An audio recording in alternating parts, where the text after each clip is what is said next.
अ, इस लेक्चर में हम ये डिस्कस करेंगे कि मेटल सरफेस से हम इलेक्ट्रॉन कितनी तरीकों से निकाल सकते हैं। तो basically there are four methods to eject an electron from metal surface. First one is thermionic emission, second one is field emission, third one is secondary emission, and fourth one is photo emission. अच्छा, metal के अंदर electron जो है वो bound होता है atoms में. कुछ टाइटली बाउंड होते हैं और कुछ लूजली बाउंड होते हैं, यानी फ्री इलेक्ट्रॉन्स होते हैं. अब जो लूजली बाउंड इलेक्ट्रॉन्स होते हैं या फ्री इलेक्ट्रॉन्स होते हैं, इसको निकालने के लिए हमें कम एनर्जी देनी पड़ती है. ठीक है, यानी एक इलेक्ट्रॉन मेटल में जिस एनर्जी के साथ बाउंड होगा वो एनर्जी आप देंगे तो वो मेटल सरफेस से बाहर निकल आएगा. अब एक मेटल को आप कितनी मिनिमम एनर्जी दे दे कि उसका एक इलेक्ट्रॉन जो है वो मेटल सरफेस से बाहर निकल आए, ये इस मेटल का वर्क फंक्शन कहलाता है. क्यों वर्क फंक्शन क्यों कहते हैं इसको? क्योंकि ये एनर्जी जब आप देंगे तो इसके ये एनर्जी इलेक्ट्रॉन लेगा और उसके ऊपर वर्क होगा और वो जो है ना वो वर्क इसको मेटल सरफेस से बाहर निकालेगा. तो इसलिए इस एनर्जी को हम वर्क फंक्शन कहते हैं उस मेटल का. जिस मेटल में ज़्यादा टाइटली बॉन्ड इलेक्ट्रॉन होंगे, ज़ाहिर बात है उनका वर्क फंक्शन ज़्यादा होगा, यानी वहाँ से इलेक्ट्रॉन निकालना क्या होगा, मुश्किल होगा, आपको ज़्यादा एनर्जी देनी पड़ेगी.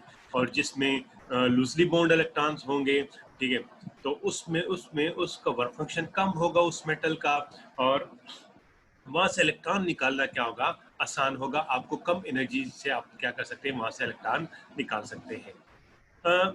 अब अगर एक मेटल को आप वर्क फंक्शन या इससे ज़्यादा एनर्जी देंगे तो वो मेटल सरफेस से बाहर आ जाएगा.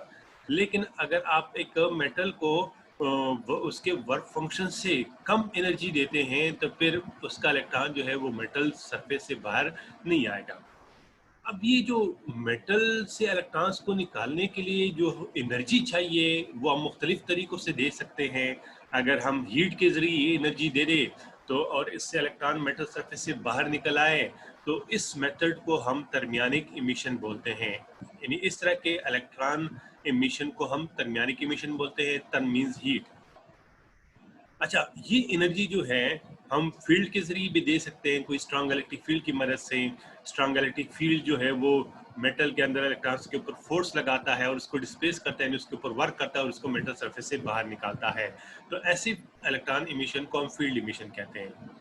अब अगर ये वर्क फंक्शन के बराबर एनर्जी हम किसी एनर्जेटिक इलेक्ट्रॉन्स के जरिए दे दें और उससे ये इलेक्ट्रॉन मेटल से बाहर निकल आए तो इसको हम सेकेंडरी इमिशन बोलते हैं. अगर लाइट के जरिए हम ये एनर्जी दे दें और मेटल सरफेस इलेक्ट्रॉन्स को बाहर निकाले तो ऐसे इलेक्ट्रॉन इमिशन को हम फोटो इमिशन बोलते हैं. अब ये चारों इमिशंस को हम बारी बारी डिटेल में डिस्कस करते हैं.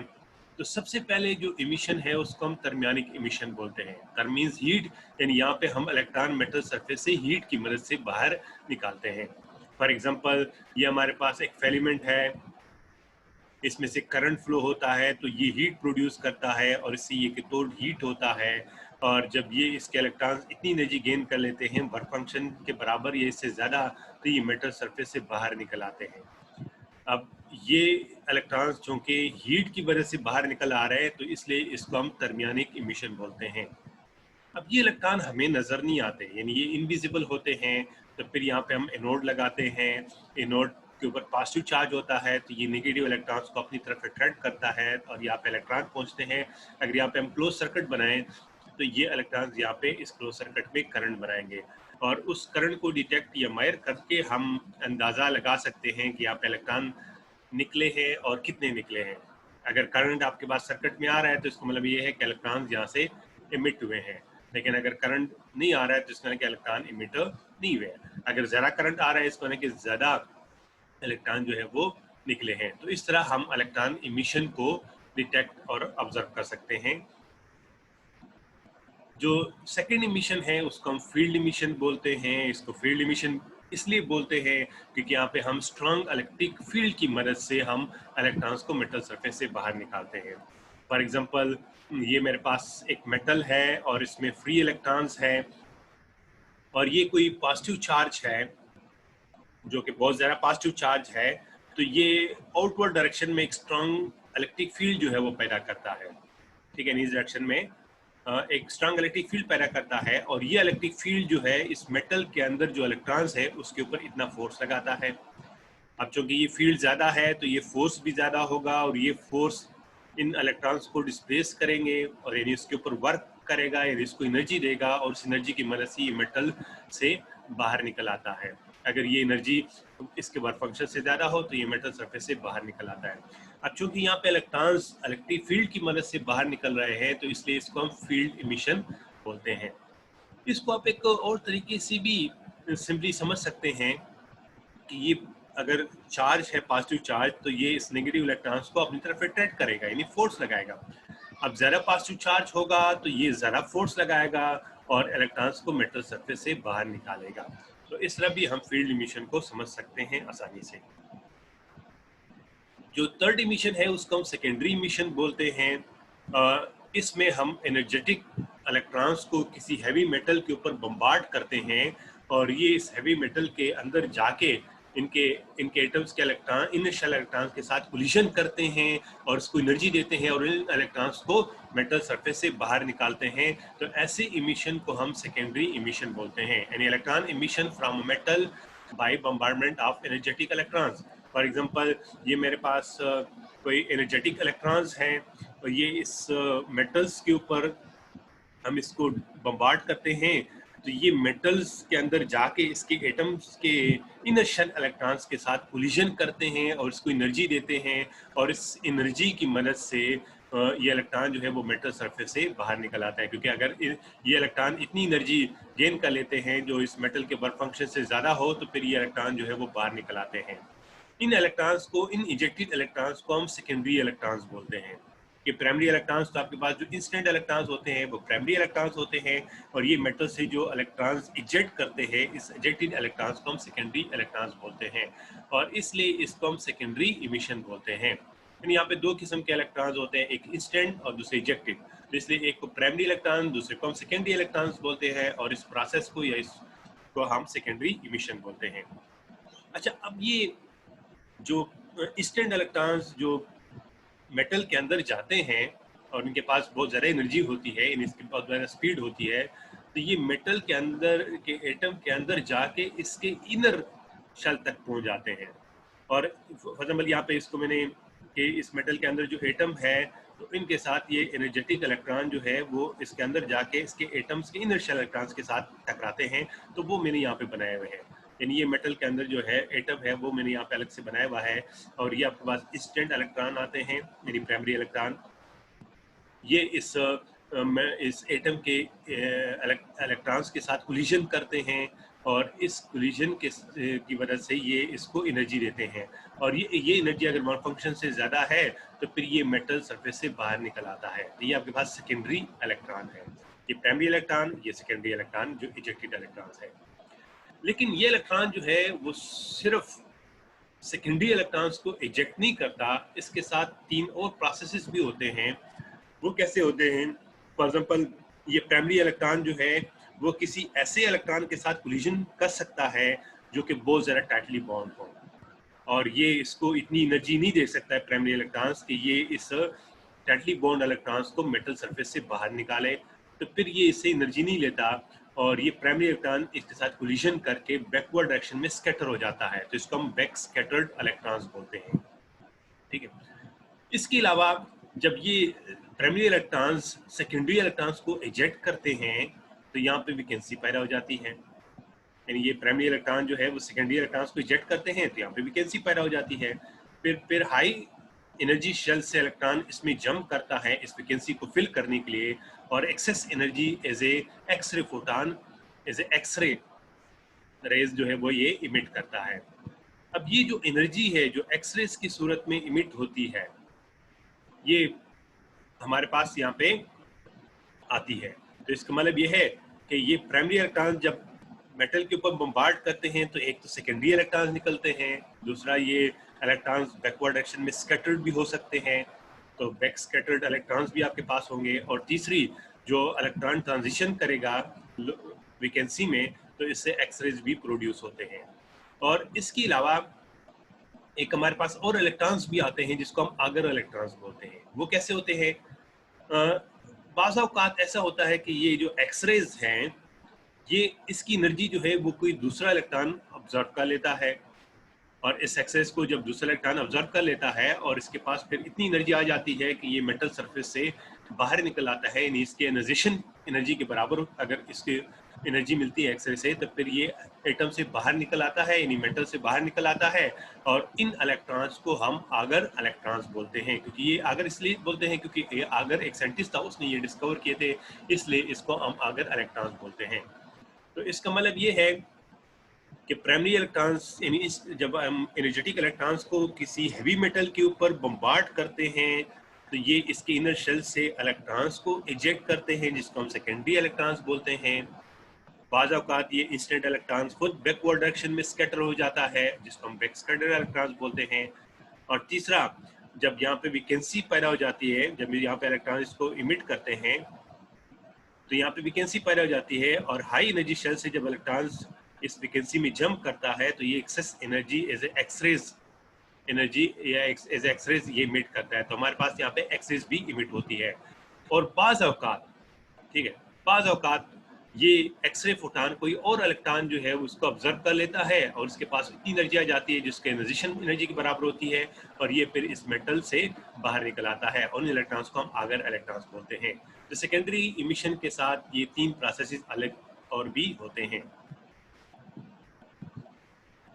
और इसको हम बाद में इस एक्सरेज किस तरह पैदा होते हैं, हम इस तरीके से सेकेंडरी इमिशन से एक्सरेज भी हमारे पास पैदा होते हैं, और इसी तरह से हम एक्सरेज जो है वो प्रोड्यूस करते हैं, जो हम आगे जब एक्सरे का टॉपिक हम डिटेल में पढ़ेंगे तो उसमें हम ये चीज़ दोबारा भी डिटेल में डिस्कस करेंगे। चौथा है photo emission. Photo means light, यानी इसमें हम इलेक्ट्रॉन मेटल सरफेस से लाइट की मदद से निकालते हैं। फॉर एग्जांपल एक मेटल के ऊपर हम लाइट डालते हैं, तो ये लाइट जो है इसकी एनर्जी ये फ्री इलेक्ट्रॉन जो है वो ऑब्जर्व कर लेते हैं। अगर ये इसके पास इतनी एनर्जी ये ऑब्जर्व कर लेते हैं कि ये मेटल सरफेस से बाहर निकल आते हैं, तो इसको हम क्या बोलते हैं, फोटो इमिशन बोलते हैं। अगर लाइट के पास कम एनर्जी है तो ये कम एनर्जी ऑब्जर्व करेंगे, और कम एनर्जी अगर इसके पास इतनी कम होगी कि इसके वर्क फंक्शन से कम होगी, तो फिर ये इलेक्ट्रॉन्स मेटल सरफेस से बाहर नहीं निकलेंगे और आपके पास फोटो इमिशन नहीं होगा। तो इसको मतलब कि लाइट के पास अगर इतनी एनर्जी है कि जब ये इलेक्ट्रॉन इसको मेटल के ऊपर डालते हैं और मेटल के फ्री इलेक्ट्रॉन इसको ऑब्जर्व करते हैं, अगर इसके पास इतनी एनर्जी आती है कि इस मेटल के वर्क फंक्शन से ज़्यादा ना हो, तो ये बाहर इमिट हो जाएंगे, अदरवाइज ये इमिट नहीं होंगे, यानी आपके पास फोटो इमिशन नहीं होगा। ठीक है, तो इस जब लाइट हम मेटल के ऊपर डालते हैं और इससे इलेक्ट्रॉन्स बाहर निकलते हैं, इसको हम फोटो इमिशन बोलते हैं, और इस इफेक्ट को हम फोटो इलेक्ट्रिक इफेक्ट जो है वो कहते हैं, और इसको हम नेक्स्ट टॉपिक में डिटेल में डिस्कस करेंगे। लेकिन फोटो इलेक्ट्रिक इफेक्ट से को पढ़ने से पहले हमें कुछ चीज़ें पता होनी चाहिए, यानी कुछ टर्म्स के बारे में पता होना चाहिए, क्योंकि वो फोटो इलेक्ट्रिक इफेक्ट में यूज़ होंगे। तो पहले आप लोगों को पहले हम उनको डिस्कस करते हैं। तो एक है लाइट की इंटेंसिटी, यानी अगर आपके पास ज़्यादा वाट का बल्ब है होगा तो वो ज़्यादा रोशन होगा और इसकी इंटेंसिटी यानी ज़्यादा होगी। कम वाट का बल्ब होगा तो वो कम रोशन होगा, यानी उसकी लाइट डिम होगी, यानी उसकी इंटेंसिटी क्या होगी, कम होगी। तो इस करके अगर हमने लाइट की इंटेंसिटी चेंज करनी है तो हम कैसे चेंज करेंगे, हम बल्ब का वाट चेंज करेंगे। फॉर एग्जाम्पल अगर आप 100 वाट बल्ब आपके पास है तो वो आपको और आपने इंटेंसिटी को इंक्रीज करना है, तो फिर आप 100 वाट से ज़्यादा बल्ब लेंगे, फॉर एग्जाम्पल 200 वाट का बल्ब लेंगे या 300 वाट का बल्ब लेंगे, तो वो आपको ज़्यादा इंटेंसिटी देगा। लेकिन अगर आपको कम इंटेंसिटी चाहिए, कम इंटेंसिटी वाली लाइट चाहिए, तो फिर आप 100 से कम वाट वाला बल्ब जो है वो लगाएंगे, 60 वाट का या 30 वाट का। ठीक है, तो इसका नहीं कि अगर हमने लाइट की इंटेंसिटी चेंज करनी है तो हम लाइट का बल्ब का वाट चेंज करेंगे। ज़्यादा वाट का बल्ब लगाएंगे तो वो आपको ज़्यादा रोशनी देगा, यानी ज़्यादा इंटेंसिटी की लाइट आपको देगा। अगर आपने लाइट की फ्रिक्वेंसी चेंज करनी है तो फिर हम लाइट का कलर चेंज करते हैं। फॉर एग्जाम्पल रेड लाइट की एक फ्रिक्वेंसी होती है, ग्रीन लाइट की अलग फ्रिक्वेंसी होती है, ब्लू लाइट की अलग फ्रिक्वेंसी होती है। फॉर एग्जाम्पल अगर मेरे पास एक रेड लाइट है, 100 वाट का एक रेड बल्ब है, तो वो मुझे रेड लाइट देगा। ठीक है, अगर मैं यही 100 वाट का येलो बल्ब लेता हूं तो वो मुझे येलो लाइट देगा, और इसकी फ्रिक्वेंसी जो है वो रेड से ज़्यादा होगी। लेकिन दोनों 100 वाट के हैं तो दोनों के वाट सेम है, तो दोनों की इंटेंसिटी जो है वो सेम होगी, यानी दोनों आपको सेम रोशनी देगा। लेकिन येलो की फ्रिक्वेंसी जो है वो रेड से ज़्यादा होगी। इस तरह अगर मैंने फ्रिक्वेंसी और चेंज करनी है, यानी चेंज करनी है, तो मैं येलो की जगह जो है वो ग्रीन लाइट ले लूँगा। 100 वाट का बल्ब अगर मैं लेता हूँ तो वो मुझे ग्रीन लाइट देगा जिसकी फ्रिक्वेंसी येलो से ज़्यादा होगी, लेकिन इंटेंसिटी जो है वो सेम होगी। इस तरह अगर मैंने और मुझे और ज़रा फ्रिक्वेंसी का लाइट चाहिए तो मैं ब्लू लाइट ले लूँगा, क्योंकि ब्लू लाइट की फ्रिक्वेंसी ग्रीन से भी क्या है, ज़्यादा है। अगर इन सब को यानी मैं रेड लाइट अगर लेता हूँ तो उसकी फ्रिक्वेंसी कम होगी। अगर मुझे इससे थोड़ी ज़्यादा फ्रिक्वेंसी वाली लाइट चाहिए तो मैं येलो ले लूँगा। अगर मुझे और ज़्यादा फ्रिक्वेंसी का चाहिए तो ग्रीन लाइट ले लूँगा। अगर मुझे और ज़्यादा फ्रिक्वेंसी की लाइट चाहिए तो ब्लू लाइट ले लूँगा या फिर वायलेट लाइट ले लूँगा, क्योंकि वायलेट की फ्रिक्वेंसी सबसे ज़्यादा है। अगर इन सब का मैं 100 वाट का बल्ब लेता हूँ तो ये मुझे रेड लाइट, ये येलो, ये ग्रीन और ये ब्लू, यानी डिफरेंट कलर्स की मुझे लाइट देगा या डिफरेंट फ्रिक्वेंसी की मुझे लाइट देगा। लेकिन सारे 100 वाट के बल्ब होंगे तो सबकी इंटेंसिटी क्या होगी, सेम होगी। अगर मैं सेम वाट का लेता हूँ तो इंटेंसिटी सेम होगी। डिफरेंट कलर्स का लेता हूँ, यानी सेम वाट का लेता हूँ तो इंटेंसिटी सेम होगी। सेम कलर की मैं लाइट लेता हूँ तो फिर फ्रिक्वेंसी सेम होगी। लेकिन अगर मैं डिफरेंट वाट का बल्ब लेता हूँ तो फिर आपके पास क्या होगी, इंटेंसिटी डिफरेंट होगी लाइट की। अगर मैं डिफरेंट जो है वो कलर्स की लाइट लेता हूँ तो फिर मेरे पास फ्रिक्वेंसी क्या होगी, वो भी डिफरेंट होगी।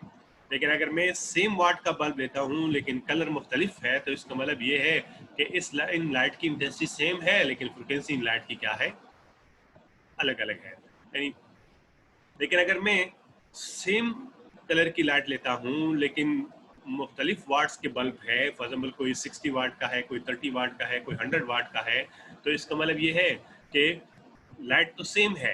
यानी फॉर एग्जाम्पल रेड लाइट है जिसके कि लाइट की फ्रिक्वेंसी तो सेम है लेकिन लाइट की इंटेंसिटी जो है वो डिफरेंट है, क्योंकि मैंने डिफरेंट वाट के बल्ब लिए हुए हैं। तो इसका कि लाइट की अगर इंटेंसिटी मेरी चेंज करनी है तो बल्ब का वाट में चेंज करूंगा। अगर लाइट की फ्रिक्वेंसी मेरी चेंज करनी है तो मैं सिर्फ जो है वो लाइट का कलर जो है वो चेंज करूंगा, जो हम फोटो इलेक्ट्रिक इफेक्ट में इस करेंगे। जब उनका नेक्स्ट टॉपिक में डिस्कस करेंगे एक्सपेरिमेंट, तो हम इसमें यही चीज़ें जो है वो डिस्कस करेंगे। अच्छा, अब एक और चीज़ है कि लाइट हम कहते हैं कि ये वेव है, तो अगर ये वेव है तो ये स्प्रेड होगा और ये किसी सरफेस से टकराएगा। लेकिन अगर लाइट पार्टिकल नेचर रखता है तो वो एक पॉइंट को हिट करेगा और सारी एनर्जी एक पॉइंट को देगा। अब फोटो इलेक्ट्रिक इफेक्ट में हम देखेंगे कि वहां पे लाइट क्या करता है, वहां पे लाइट क्या सरफेस से टकराता है या पॉइंट से टकराता है। तो फोटो इलेक्ट्रिक इफेक्ट में हम देखते हैं कि वहां पे लाइट एक पॉइंट के साथ टकराता है और सारी एनर्जी एक पॉइंट को देता है, एक इलेक्ट्रॉन्स को देता है। तो इसको लाइट जो है वहां पे पार्टिकल नेचर शो कर रहा है। तो यही फोटो इलेक्ट्रिक इफेक्ट में हम ये चीजें देखेंगे कि लाइट जो है वो वेव है या पार्टिकल है। तो फोटो इलेक्ट्रिक इफेक्ट में हमें पता चल जाता है कि लाइट जो है वो पार्टिकल है। क्यों पार्टिकल है? क्योंकि फोटो इलेक्ट्रिक इफेक्ट में हम देखते हैं कि वहाँ पे लाइट सरफेस के साथ नहीं टकरा रहा है बल्कि पॉइंट के साथ टकरा है, और पॉइंट के साथ जो प्रॉपर्टी है टकराने की वो पार्टिकल की है। तो वो इंशाल्लाह हम नेक्स्ट लेक्चर में आप लोग देखेंगे फोटो इलेक्ट्रिक इफेक्ट में कि हम लाइट जो है वो पार्टिकल नेचर रखता है। इंशाल्लाह